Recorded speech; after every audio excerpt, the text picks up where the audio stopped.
Mozzarella. It's time to make one of my all-time favorite cheeses and my kids' favorite cheeses and my parents' favorite cheeses. This is a cheese we use on our pizza with our caprese salad, just to grab out of the refrigerator, string cheese. We can make pinwheels with it. It's just an amazing cheese, and we can make it in 45 minutes. It can go from milk to cheese and be ready to eat, go on your pizza, in your salad in 45 minutes. There's absolutely no reason to buy this cheese. We're going to start with a gallon of milk. I'm using a gallon of cow's milk. I find that goat's milk just really doesn't taste wonderful as mozzarella. It's really, this particular one, we're kind of beating up the milk, we're heating it up pretty high, and it really doesn't lend itself to be used in goat's milk. So I suggest that we just stick with cow's milk if possible. Of course, if you have lactose intolerant problems and you have to use goat's milk, the recipe will remain exactly the same. This is not one where you have to worry about temperature. We have 4 ingredients, and the thing with this cheese is that it's what we call an unforgiving cheese. Most of the other beginner cheeses are pretty forgiving. Cook them a little high, cook them a little low, all sorts of issues. You can even, if it says wait 40 minutes and you waited an hour and 10, you'd still make cheese. This particular cheese likes to do a couple things. It's either perfect or you get soup, which is literally looks like soup. We call it mozzarella Alfredo. Or you're going to get something we kind of call brains. It looks like cauliflower in a bowl. It's unedible. I laugh because even my dogs won't eat it. You'll know if that's happened. It's really clear because it just simply will not stretch. It won't move forward, and it just comes out looking like a big pile of cauliflower inside the bowl. But now, a lot of people get intimidated by this cheese, so it is one that you really need to look and use your eyes. You can't just read the recipe. You've got to say, what am I looking for here?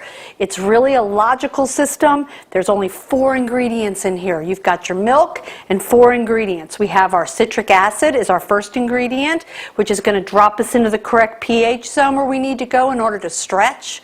We've got our lipase, if you want to put it in there. That's going to give you all that really wonderful flavor. All of your better mozzarellas have them. You can always omit it if you are a vegetarian, and it's going to be just like a pretty everyday grocery store mozzarella. Then of course we've got our calcium chloride. We have to use that because we're using store-bought milk. We're going to use quite a bit of it though because we're making this really fast. So we're going to kind of overload this with it, shove it all in there so that we have a good base of calcium for that rennet, because that rennet gets in there and it needs to find the calcium in order to work. So then we're going to have our rennet, and that's it. We've got these 4 ingredients that go in there. The first 2 go into cold milk. So it's really pretty simple. We start with our cold milk, and we're going to add 2 teaspoonfuls of citric acid. And they go in, just like salt or sugar, so it's super easy. Again, this particular cheese is especially temperamental, so you really want to remember that this is more like science than cooking. We want to be pretty level with our teaspoons. We want to pay attention to it. We don't want to overdo it. So we've got 2 level teaspoons going in. I'm going to turn that upside down because this is one I can't risk having any extras of anything in there. And doing my up and down motion. I always turn those spoons upside down after I introduce any ingredient into my cheese making, just to make sure I don't double put something in or forget something. Quick up and down motion. Don't want to over stir this. We're trying to get a creamy, smooth, velvety cheese, so we want to be really gentle. Again, we've got cold milk. Then I'm going to put in the lipase. I'm using kid lipase, also known as goat lipase. It is a little hard to find, so if you decide that you just don't want to take the trouble to try and find it or spend the extra money on it because it is the most expensive lipase, you can always use calf lipase. But remember, if you're using that calf lipase, you probably will have to put some gloves on and get in here and break up the clumps. It clumps badly whether the milk is cold or hot, very much like flour. So we're just going to give it a nice stir, get that in there, and then we're going to go ahead and turn on our heat. Temperature is absolutely critical with this cheese. We get our heat on, and we're going to put it at medium. The next two ingredients are calcium chloride and the rennet. Go into this cheese at exactly the same time. And for some of us it's really easy, you know, probably going to date myself here, but I'm a big Back to the Future fan. And these two ingredients go in at exactly 88 degrees. So for those of you that are Back to the Future fans, it's going to be really easy to remember because at 88 degrees is when this cheese takes off. It is so important. You can't do it at 89.7, 90. You can't do it at 86. At 86 degrees, if you introduce these things, you're going to end up with cauliflower, or what we call brains in a bowl. It's going to give all of this rennet too much time to work. If you wait and put it in too late, you're going to end up with soup.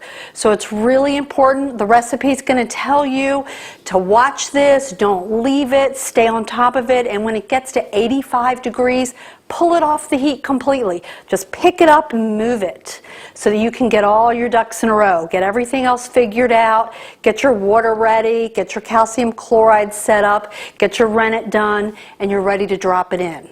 So of course you might be thinking, oh, well, I'd get that ready right now. Unfortunately, with our rennet, we can't do that. The rennet's a coagulant, and if we get it ready too soon, we're going to have a problem that you're actually going to be like putting a Jell-O shot into your milk. It's just going to gel up and you're going to have a problem. So you're going to hold back, wait, and wait till it hits at 85 degrees and then go for it. All right, so we're going to give a little stir because we're on the stove top. And remember, this is getting really hot down here and this is staying really cold up here. So we're going to go in and just disperse that heat. Move it around. This is a recipe that we can do so many things with. Of course, we all know just, delicious mozzarella on pizza. We know about the caprese salad. There are so many other things now. You can make pinwheels, where we take the cheese and while it's hot, spread it out and put pesto and prosciutto on it and roll it up. You can make burrata, one of my favorite cheeses, where you lay it out and we fill it with ricotta or the curds and we roll that up. It's just a fabulous cheese. You slice into it and that ricotta just oozes out. It's a wonderful, easy recipe that you can make at home that at the store is, going to run you many dollars when you can just do it right here. So let's take a quick check, see where we are. We are 86 degrees. I'm going to pull this really quickly and get ready to add in the other ingredients. I don't want to even leave it on a gas stove. These grates even stay so hot, they would continue to heat this up, and I don't want to miss that mark if I can help it. So I'm going to take some water. I don't want to risk my tap water. Sometimes tap water has a lot of chemicals in it, and this is one of those cheeses that, you work hard for it. It's a fast, tough cheese, and you don't want to risk any chemicals being in there that might throw off that calcium chloride or rennet. So we've got 2 quarter cups each of water. We're going to put a teaspoon of calcium chloride in. What I'm not going to do is hold this right on top of my water like that. If I did that and all of a sudden I overflowed, I'd have to throw the whole thing out because remember, this is more like chemistry. We really have to be specific here. So I'm going to do it over here. Make sure I got a good solid teaspoon. Drop it in there. And then I'm going to be ready. Same thing with my rennet. Not going to hold it on top, going to hold it over here. And here's what we really need to remember when we work with rennet. 1 drop of rennet turns a gallon of goat milk into goat cheese. So 1 drop too much, we could end up with brains. 1 drop too little, we could end up with soup. Too much rennet equals a rubber ball. Too little rennet equals soup. All right, so it's really important that we're very accurate with that. All right, so we're ready to go. We're going to throw this calcium chloride in here. Stir that in really quickly. I'm not really worried right now with full disbursement. I just want to get that rennet in there as quick as possible.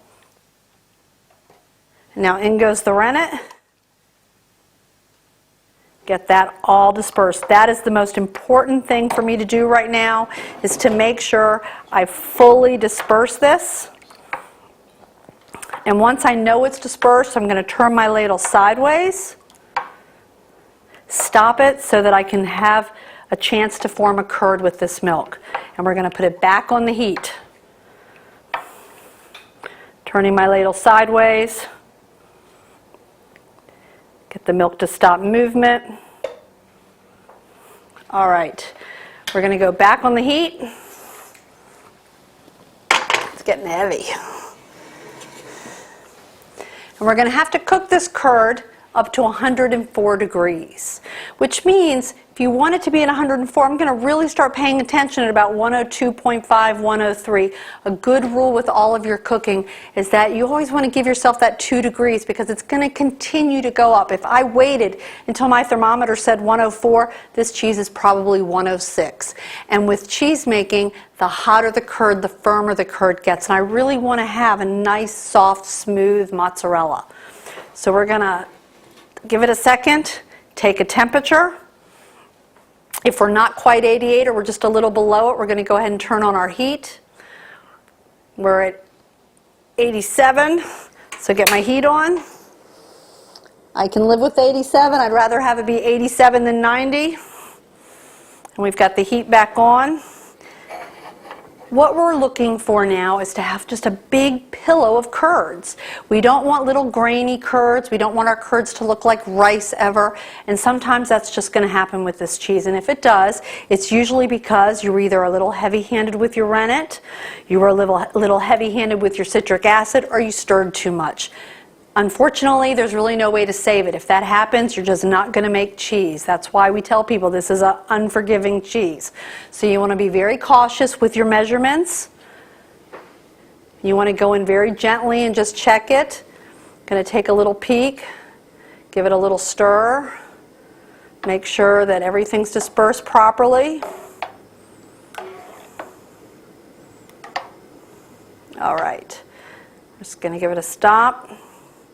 And we'll give it a minute so it can come up.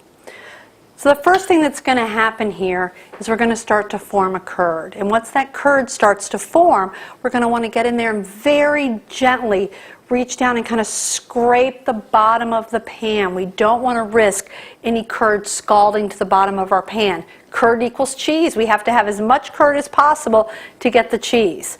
So we're going to go in very gently. We're going to give it a minute to form the curd. While we do that, we're just going to clean up a little bit so we can have room to play with the cheese once it's done.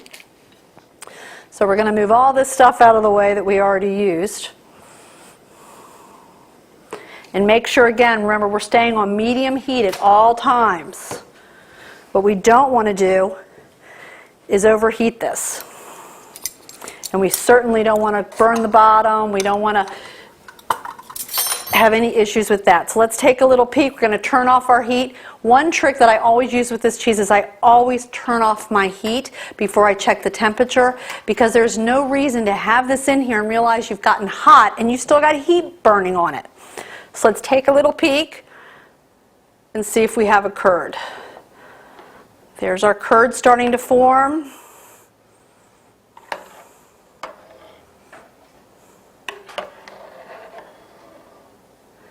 Getting a nice curd set.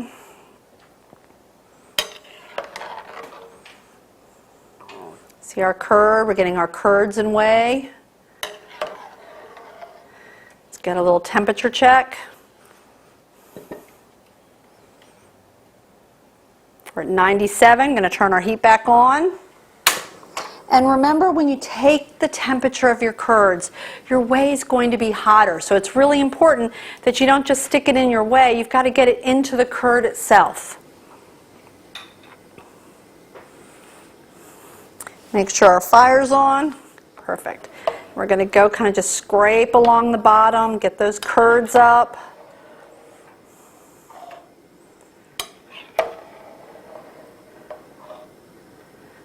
Okay, so see how these curds are really firming up? If we take a good look at some of these curds, we're going to see a couple of differences. See, we've got some what we call slimy curd in here.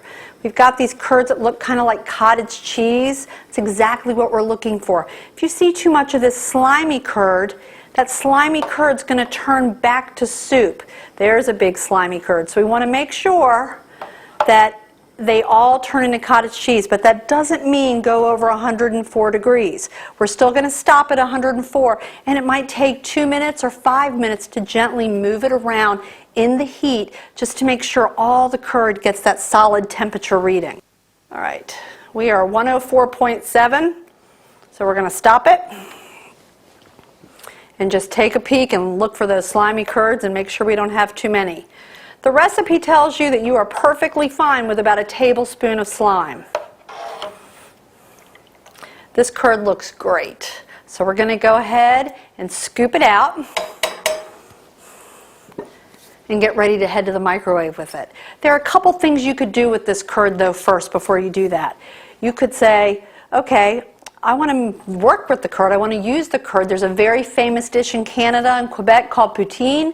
Poutine, this is the curd they use. Double fried French fries, mozzarella curd, brown gravy, it's amazing. So one of those things to keep in mind that lots of people eat the curd just like this. It melts beautifully. We're of course going to turn it into cheese. So we're going to scoop it up, going to grab our curd catcher, a microwave safe bowl, and scoop up our curd. I choose to use the microwave to heat this up because it's fast and easy and doesn't cause me a lot of mess or problem. Of course, if you don't have a microwave, you can still make this cheese. We've been doing it for centuries. All you'll need is a pot with heavily salted boiling water, rolling boil. And you would just scoop up your curd, just like I've done over here, and just hold it down in that absolutely boiling water for about 2 to 3 minutes. Pull it out, and you're going to do exactly what you're going to see us do when we're done with the microwave. You're not going to have to worry about salting it because your water's salted. You're not going to worry about draining it because the water's going to drain it. All right, so remember, curd equals cheese, so we want to get all this curd out. Now we have this curd and it's floating in all this way. If I took this to the microwave like this, I'd be boiling my curd, and we don't want to do that when we're cooking it in the microwave because we need to have time to drain the whey off of it. Where in the salt water it would drain naturally. So we're going to take this and get as much of the whey off as we can. We want to remove as much as possible up front. And then we're going to salt it. It's going to seem like a crazy amount of salt, but I don't want you to worry about it because what happens is this salt, of course, has lots of jobs. It's going to inhibit the mold growth. It's going to help remove the whey from the cheese, but most of it's going to come off in the whey, as you'll see in a minute. So we're going to head to the microwave, and I'm going to take a minute first just to kind of clean up our area so that we can come back and stretch this cheese. Off to the microwave. We're going to put it in the microwave for 1 minute. It doesn't matter what kind of microwave you have. If you have a microwave that is, a little tabletop one that you picked up for $30 or $40, still do it for 1 minute. Or if you have a $4,000 high-end microwave, it's 1 minute. All we're trying to do right now is heat up the curd to remove the whey. We're going to go in for 3 times, maybe 4, maybe 5, sometimes only 2. That's what type of microwave starts to make the difference. Those smaller microwaves that just sit on the table, they are really fast at making cheese. It's really their only job. They just get in there and do it. So if you've got a little tabletop one, you might only have to go in 2 times, 2.5.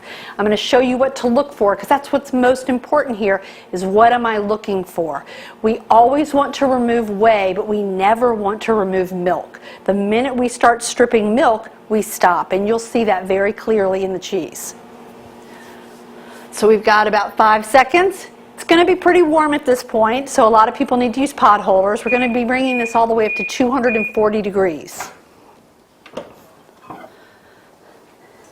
You can see all the whey that's come off of this. It is just completely filled with whey again, and that's what we want. We want to strip off that whey. So we're going to drain that whey right into the bowl. What I'm not going to do is use this right now because if I'm lucky and we're starting to get a little cheesy, this is going to stick to that, and I don't want that. So we're going to use the ladle. We're going to go in, just drain it off very carefully. Sometimes the cheese will try and move around you because that curd's really starting to become cheese now. Curds are very sneaky and they always hide whey. So we're going to flip up under here and get that whey out of there because if you left it down there that would ruin your cheese. Get as much as we can. We're not going to stir it, we're not folding it, we're leaving it just like that. We're going to salt it again and head right back to the microwave. I know that there is a little bit of whey coming out. There's no way that you can go from the microwave and back to the pot without getting whey to come out. Just wait. You did your initial drain. We've salted it. Head to the microwave and we'll get it next time. Back in 1 more minute. All right. Still we have whey coming out. And that's what we really need to pay attention to, is if we see whey, we have to keep going. Sometimes after the 2nd minute, we'll pull it out and you'll see milk. It'll actually start to look very milky, not just a hint of milk color, but almost like milk that you'd be like, I could put that in my cereal. You can't let that happen. That's when you'd stop and try and fold it back into your cheese. But with this amount of whey, we're going to go ahead and drain it. In addition, if you're taking a close look in the camera, and hopefully it gets it for you, you can see all these little rogue curds, these little curds, and we call them rogue curds. They have to leave. They're just not part of the party. The rest of the curd doesn't want them there. So we're going to go ahead and let them leave. If a really big piece of curd tries to leave, then I go ahead and force it to play, because I don't want to lose like a big giant piece of curd. But those little ones are just going to come back to haunt you. They're getting too far ahead of the rest of the party. All right, so we're going to go in and take a little peek, because we've got stuff hiding under there again, and see, that would just come back and get us without a doubt. Look at all that whey that was hiding from those sneaky curds. So we're going to strip as much as we can on the 2nd time, because we really hopefully only have to go 1 more time. All right. And again, we're going to give a little bit of salt, not a lot. The salt's pretty much done its job, and now we're really heading towards the flavoring, which you can wait and do when you taste it, if you make sure you're going to definitely become cheese. All right, so back to the microwave. 1 more minute.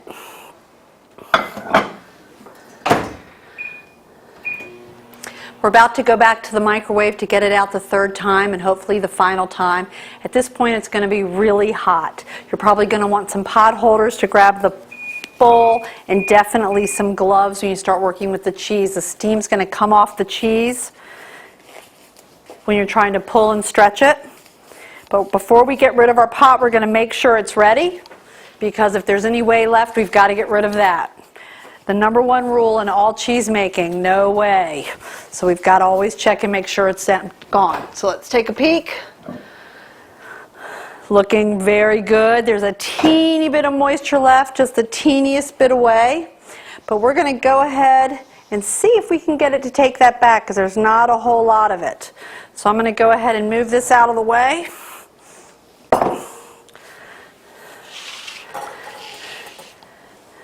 Let's take our spoon. I'm going to get rid of this stuff, because hopefully we don't need it anymore, and give us plenty of room to play with our wonderful mozzarella. All right, so first thing we're going to do is gently fold this around and see if we can get it to take back some of the moisture that's in there. And we're looking good. We're getting a little stringy, which is what we want.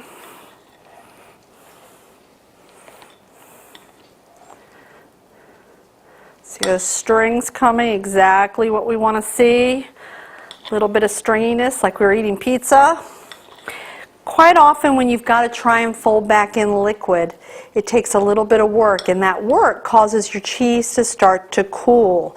Your cheese cannot stretch if it gets cool. So once we get the liquid in, it's not uncommon, in order to get it to be smooth, shiny, and stretching, to have to heat it back up. If we take a look, we're getting kind of, we're starting to stretch. We're definitely going to make mozzarella here. But what's happening is we've still got these pieces that are very kind of clumpy. That's actually the curd in there that we're trying to change over from curd to cheese. So we want to make sure, as soon as it starts to break apart, because that's the sign that it's cooled down, that we can reheat it. So we're just going to let the weight of the cheese stretch down. We're looking for it to get shiny and smooth. Sometimes it takes 7 pulls and sometimes it takes 20. Sometimes you have to reheat it a couple times. It's always different because you have to always remember when you're making cheese, you're dealing with an animal's milk product.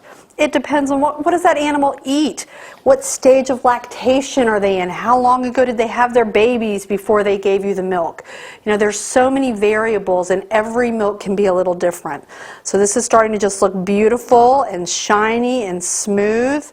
So we're going to go ahead and take some and start pulling it with our hands. Get a good look at that and see how nice and smooth it is.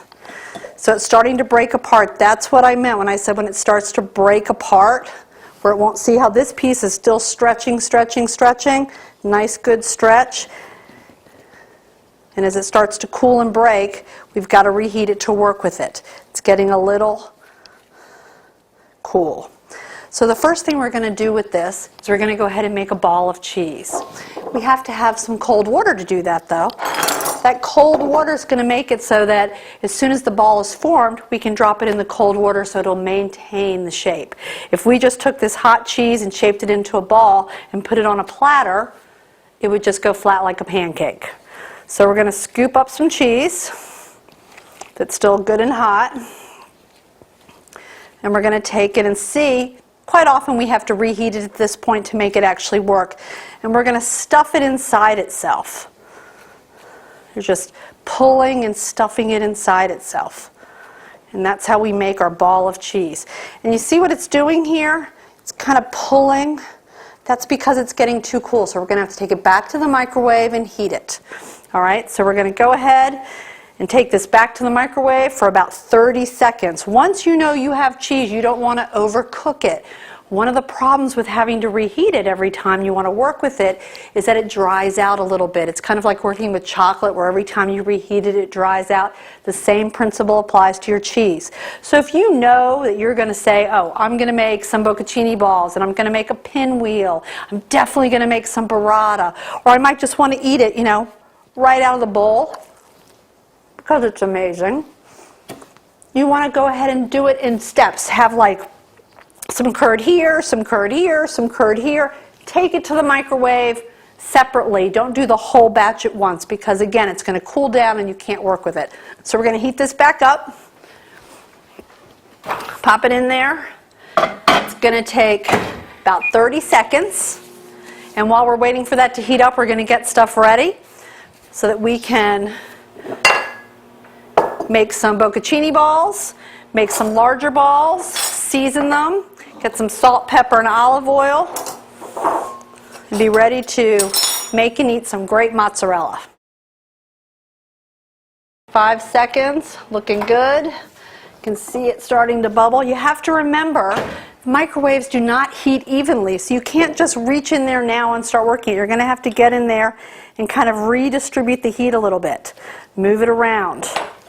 You can use your hands if you can tolerate the heat. If not, just use a spoon. That just looks perfect. All right. So we're going to just move it around. See how my thumb's on top? I'm stuffing it inside itself.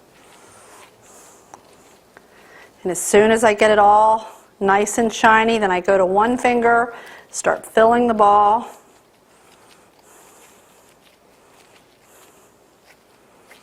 Get a nice, shiny, round ball of cheese.